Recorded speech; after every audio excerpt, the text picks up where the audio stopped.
नमस्कार छात्रों, स्वागत है आप सभी का जाकर सर क्लासेज में। सेंटर की जितनी भी भर्तियां हैं जैसे railway, group D, RRB, NTPC, ALP, जितनी भी सेंटर के संबंध में जितनी भी भर्तियां हैं उनके संदर्भ में जो करंट जीके का क्वेश्चन रहेगा वो हम यहाँ जाकर सर क्लासेज पे लेके आएंगे। ठीक है, अभी लगभग ग्रुप डी की भर्ती का 2 महीना बाकी बचा है एग्जाम का, तो उसमें आपको पता है कि 20 क्वेश्चन आने वाले हैं करंट जीके के।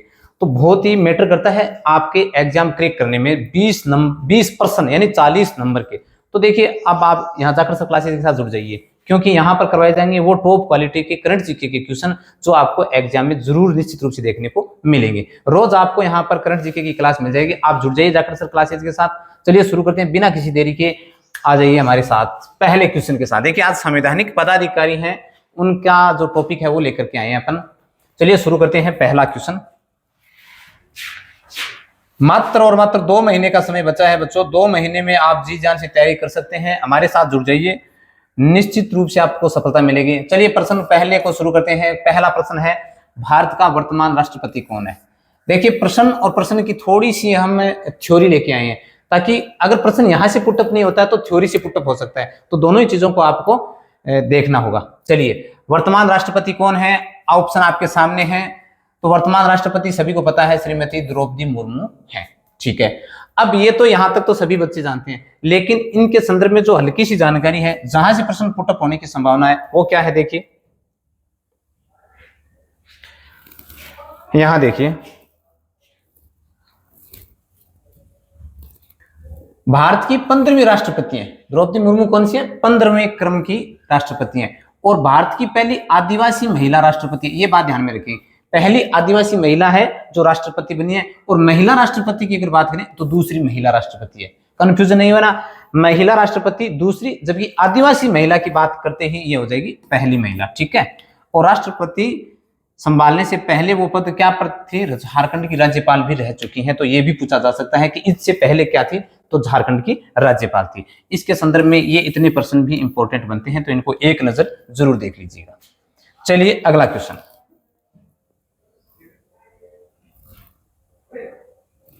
दूसरा क्वेश्चन, भारत का वर्तमान उपराष्ट्रपति कौन है? वर्तमान में उपराष्ट्रपति कौन है आप सभी को पता ही होगा, श्री सीपी राधाकृष्णन, ये हमारे वर्तमान में उपराष्ट्रपति हैं।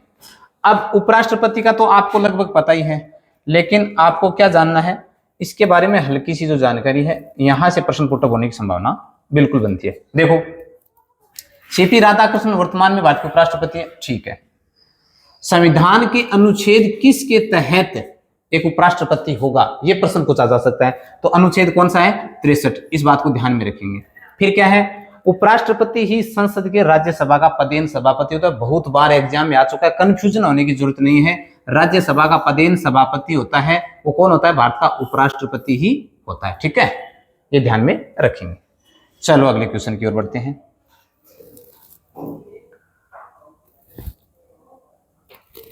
भारत का वर्तमान प्रधानमंत्री कौन है? सभी जानते हैं, किसी भी प्रकार की कोई दिक्कत नहीं है, लेकिन इनके अंतर्गत जो अंदर वाले प्रश्न हैं उनको अपन को थोड़ा सा देखना है। बाकी के सभी तमाम प्रश्न अपन को करवाए जाएंगे। चलो देखें क्या है। नरेंद्र मोदी भारत के 14वें प्रधानमंत्री हैं, एक बात ये ध्यान में रखें। और इन्होंने पहली बार कब पदभार ग्रहण किया था? 2014 में किया था। ठीक है, और इसके बाद देखें, नीति आयोग के अध्यक्ष भी हैं और राष्ट्रीय विकास परिषद के भी अध्यक्ष कौन है? नरेंद्र मोदी। ठीक है, और संविधान के अनुच्छेद 74 के तहत राष्ट्रपति को सलाह देने के लिए मंत्रिपरिषद का प्रधानमंत्री होता है। ठीक है, अनुच्छेद 74 के तहत, ये ध्यान में रखेंगे। कई बार पूछा जा सकता है किस अनुच्छेद के तहत, तो अनुच्छेद 74 को ध्यान में रखेंगे। चलिए अगला क्वेश्चन देखते हैं। भारत के सर्वोच्च न्यायालय का मुख्य न्यायाधीश कौन है? ध्यान से देखें, भारत के सर्वोच्च न्यायालय का मुख्य न्यायाधीश कौन है? अभी हाल ही में चर्चा में भी है, न्यायमूर्ति सूर्यकांत। ठीक है, हाल ही में चर्चा में है। वो जो आपने अभी बयान दिया था कॉकरोच वाला, उस वजह से थोड़े से चर्चा में भी बन गए हैं। तो भारत के सर्वोच्च न्यायालय के मुख्य न्यायाधीश न्यायमूर्ति सूर्यकांत हैं। और इनके बारे में जो विस्तृत जानकारी है वो देखते हैं, जहां से प्रश्न पुटअप हो सकते हैं। देखो क्या है,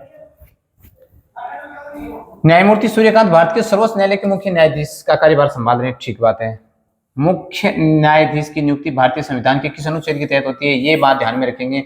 अनुच्छेद 124(2) के तहत राष्ट्रपति द्वारा नियुक्ति की जाती है, ठीक है ना। अनुच्छेद 124(2), यहां से प्रश्न पुटअप हो सकते हैं बच्चों, ध्यान से देख लेना। 124(2) के तहत, और इनकी जो सेवानिवृत्ति है न्यायाधीशों की, वो 65 वर्ष से आयु होती है। सर्वोच्च न्यायालय के न्यायाधीशों की जो सेवानिवृत्ति की आयु है वो कितनी होती है, 65 वर्ष होती है, ठीक है। ये है इसके बारे में विस्तृत बातें। चलो अगले क्वेश्चन की ओर बढ़ते हैं। भारत के मुख्य चुनाव आयुक्त, चीफ इलेक्शन कमिश्नर कौन है, ठीक है। प्रश्न बहुत अच्छा भी, देखो भारत के मुख्य चुनाव आयुक्त कौन है। तो भारत के मुख्य चुनाव आयुक्त तो आपके सामने ऑप्शन दिए हुए हैं, अगर आपको आ रहा है तो बहुत अच्छी बात है, नहीं आ रहा तो हम है ना बताने के लिए। चलो, श्री ज्ञानेश कुमार, कौन है, श्री ज्ञानेश कुमार, जो कि भारत के मुख्य चुनाव आयुक्त हैं। ज्ञानेश कुमार के बारे में थोड़ी सी डिटेल देखें, क्या है मामला, देखो श्री ज्ञानेश कुमार भारत के मुख्य निर्वाचन आयुक्त के रूप में सेवाएं दे रहे हैं, आप सभी को पता है, ठीक है। संविधान के भाग 15 और अनुच्छेद 324 में निर्वाचन आयोग का प्रावधान है। ये ध्यान में रखने योग्य बात ये है भाई, यहां से प्रश्न बन सकता है बच्चों कि भारत के संविधान में किस भाग में निर्वाचन आयोग का प्रावधान है, तो भाग तो हो गया 15, और अनुच्छेद की अगर बात करें तो कौन सा हो जाएगा, 324। मुख्य चुनाव आयोग का कार्यकाल या तो 6 वर्ष होता है या फिर 65 वर्ष की आयु, जो भी पहले पूरी हो रही हो वो कंडीशन लागू हो जाएगी। या तो वो पहले 65 साल की आयु हो जाती है तो भी उसे उसका कार्य मुक्त माना जाएगा, कार्य चुनाव आयोग का जो कार्यकाल है वो पूरा माना जाएगा, या फिर 6 वर्ष हो जाते हैं तो दोनों में से जो भी पहले होती है वो स्वीकार है, ठीक है। चलो भाई अगले प्रश्न की ओर बढ़ते हैं। बहुत ही शानदार क्वेश्चन है, शानदार थ्योरी है, और इन्हीं में से आपके प्रश्न का जो है ब्यौरा वो आ जाएगा, क्योंकि इससे ज्यादा डीपली आपको पढ़ने की जरूरत नहीं है। राज्यसभा के वर्तमान सभापति कौन है, राज्यसभा के वर्तमान में सभापति कौन है, ठीक है। आपका उत्तर हो जाएगा सी ऑप्शन। कौन सा हो जाएगा, C option, Shri CP Radhakrishnan. ध्यान में रखेंगे, राज्यसभा के वर्तमान सभापति कौन है, वर्तमान सभापति सीपी राधाकृष्णन, ठीक है। चलो राधाकृष्णन जी के बारे में थोड़ी सी डिटेल देख लेते हैं। देखो संविधान के अनुसार भारत का जो उपराष्ट्रपति है ना, वो ही राज्यसभा का सभापति होता है। ये बात कई बार आई है हुई है परीक्षा में, कंफ्यूजन नहीं करना है आपको कि भारत का जो उपराष्ट्रपति होता है ना, वही राज्यसभा का सभापति होता है। इसलिए यह पद वर्तमान में श्री सीपी राधाकृष्णन के पास है, ठीक है। राज्यसभा और एक होता है लोकसभा। राज्यसभा होता है वो उच्च सदन होता है, और लोकसभा क्या होता है, लोकसभा होती है निम्न सदन, निम्न सदन, ठीक है, ध्यान में रखेंगे। तो राज्यसभा उच्च सदन, अपर हाउस कहलाता है। ये एक स्थायी सदन है जो कभी भंग नहीं होता। क्यों नहीं होता भी, क्योंकि इसमें सदस्य कार्यकाल 6 वर्ष का होता है, तो जो आते जाते हैं और जुड़ते जाते हैं, और जिनका कार्यकाल पूरा होता जाता है वो निकलते जाते हैं, तो वो एक तारतम्यता बनी रहती है, यानी कभी इनका पूरा नहीं होता, कार्यकाल भंग नहीं होता, ठीक है। यानी मान लीजिए यहाँ 25 आ गए और 10 निकल गए, फिर 10 और आ गए, 5 निकल गए, इस प्रकार का क्रम चलता रहता, तो कभी भंग नहीं होती राज्यसभा, ठीक है। और राज्यसभा के सभापति का कार्यकाल उपराष्ट्रपति के रूप में 5 वर्ष का होता है, ये ध्यान में रखेंगे। उपराष्ट्रपति के रूप में कितने वर्ष का होता है, 5 वर्ष का होता है।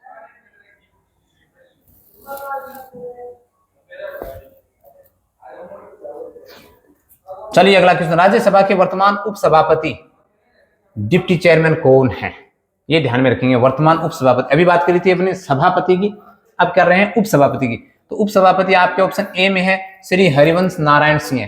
क्या है, श्री हरिवंश नारायण सिंह है, अभी वर्तमान में क्या है, उपसभापति है राज्यसभा की, ठीक है। चलो थोड़ा सा डीपली चलते हैं, क्या कह रहे हैं देखो। राज्यसभा के उपसभापति और वरिष्ठ पत्रकार व राजनीतिज्ञ हैं, कौन, हरिवंश नारायण सिंह, ठीक है। सभापति की अनुपस्थिति में उपसभापति सदन की कार्यवाही का संचालन और अध्यक्षता करते हैं। देखो बात समझ में आई, जब सभापति नहीं होते हैं तब उस कंडीशन में उपसभापति क्या करता है, जो भी सदन की कार्यवाही होती है उसका संचालन और अध्यक्षता करते हैं, ये ध्यान में रखेंगे। जब उपस्थित होंगे तब नहीं, अनुपस्थित की कंडीशन में, ये ध्यान रखेंगे। उपसभापति का चुनाव राज्यसभा के सदस्यों द्वारा अपने सदस्यों के बीच में ही किया जाता है, यानी उन्हीं में से किया जाता है। उपसभापति का चुनाव है वो कौन करता है? राज्यसभा के सदस्यों के द्वारा किया जाता है और अपने चुने हुए जो सांसद हैं उन्हीं में से किया जाता है। ठीक है, अपने सदस्यों में से किया जाएगा।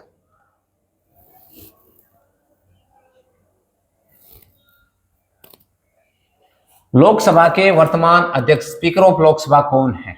ठीक है, लोकसभा के अध्यक्ष कौन है? श्री ओम बिरला। ठीक है, लोकसभा के अध्यक्ष कौन है? श्री ओम बिरला। जानकारी की बात करें तो देखो थोड़ा सा इनके बारे में जानकारी ले लेते हैं, जहां से प्रश्न पुटअप हो सकता है। देखो, ओम बिरला राजस्थान के कोटा बूंदी संसदीय क्षेत्र से हैं, हमारे राजस्थान से हैं। देखिए, अच्छी बात है। ओम बिरला राजस्थान के कोटा बूंदी जो संसदीय क्षेत्र है वहां से सांसद चुन करके गए हुए हैं। ठीक है, और इनको वर्तमान में क्या बनाया गया है? लोकसभा का अध्यक्ष बनाया गया है। एक बात तो ये हो गई। ठीक है, लोकसभा की हमने बात की थी, ये निम्न सदन होता है, लोअर हाउस होता है। ठीक है, और या फिर इसके लोकप्रिय सदन भी कह सकते हैं। ठीक है, कोई विधेयक, धन विधेयक, मनी बिल है या नहीं, इसका अंतिम निर्णय कौन करता है? लोकसभा अध्यक्ष करता है। ये प्रश्न तो बहुत बार परीक्षा में आया हुआ है। देख लीजिए, ग्रुप डी के लिए तो ये जो यहाँ पर मैटर जो चल रहा है पर्याप्त है करंट जीके के लिए। साथ ही थोड़ी थोड़ी ये जानकारी है जो आपको इतिहास की भी जानकारी करवाता है, पॉलिटिक की भी जानकारी करवाता है, और उनका जो क्षेत्र वगैरह है वो भी, यानी भौगोलिक भी करवाते हैं। तो इनके संबंध में जो जानकारी है उसको थोड़ा सा ध्यान में रखेंगे। तो धन विधेयक है या नहीं, इसका अंतिम निर्णय कौन करेगा? लोकसभा का अध्यक्ष करेगा। तो लोकसभा के अध्यक्ष कौन है? ओम बिरला। तो ये करेंगे भी, कोई भी विधेयक, धन विधेयक है या नहीं ये बताएंगे, उसी के अनुसार कार्यवाही होगी। लोकसभा के वर्तमान महासचिव, सेक्रेटरी जनरल कौन है? ठीक है भाई, बहुत बढ़िया प्रश्न है। लोकसभा के वर्तमान महासचिव आपके ऑप्शन है श्री उत्पल कुमार सिंह है, ये राइट आंसर हो जाएगा भाई, श्री उत्पल कुमार सिंह। ठीक है, क्या है इनकी विशेष बात? चलो देखते हैं क्या है।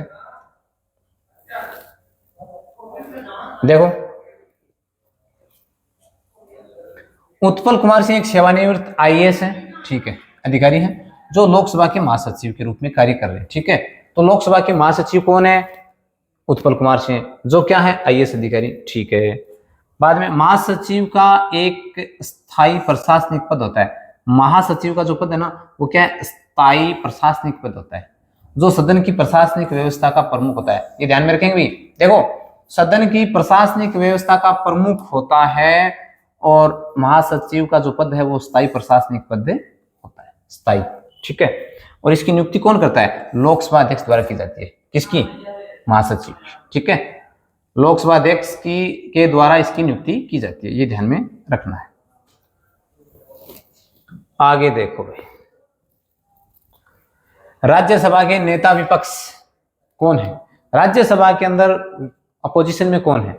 तो आपके सामने ऑप्शन है, कहीं आपको आ रहा है तो अच्छी बात है, देख लो, ट्राई करो। देखिए, ऑप्शन बी आपका सही हो जाएगा। राज्यसभा में अपोजिशन में श्री मल्लिकार्जुन खड़गे हैं, जो कांग्रेस पार्टी से हैं, और ये अपोजिशन में है। तो चलो इनके बारे में देखते हैं क्या है। मल्लिकार्जुन खड़गे राज्यसभा में विपक्ष के आधिकारिक नेता हैं। ठीक है, विपक्ष के नेता को संसद अधिनियम 1977 के तहत एक कैबिनेट मंत्री के समान का दर्जा और सुविधाएं मिलती हैं। बात देखिए ध्यान से, कोई भी विपक्ष का जो नेता है ना वो संसद के अधिनियम 1977 के तहत ना कैबिनेट के मंत्री के समान जो सुविधाएं वो मिलती हैं। ठीक है, और इस पद के लिए विपक्षी दल के पास कितनी सीटों का कम से कम होना चाहिए? 10%। कुल सीटों का 10% कोरम होना बहुत जरूरी है, वरना तो वो विपक्ष में बैठ ही नहीं सकते। ठीक है, तो क्या हो गया? 10% कुल सीटों का।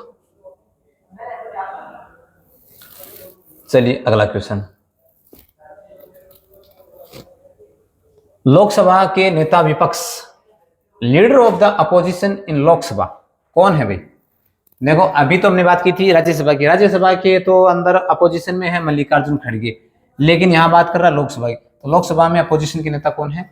राहुल गांधी। ठीक है, तो चलिए ये है आपके राहुल गांधी, जो क्या है? लोकसभा के नेता विपक्ष हैं। इनके बारे में थोड़ी सी जानकारी देख लेते हैं क्या है। देखो, राहुल गांधी वर्तमान में नेता विपक्ष की भूमिका में निभा रहे हैं। नेता विपक्ष लोक लेखा समिति पीएसी जैसी महत्वपूर्ण संसदीय समितियों के गठन और केंद्रीय सतर्कता आयुक्त सीवीसी की नियुक्ति प्रक्रिया का भी हिस्सा होते हैं। ठीक है, और यह पद लोकतांत्रिक प्रणाली में जवाबदेही और पारदर्शिता बनाए रखने के लिए बेहद महत्वपूर्ण है।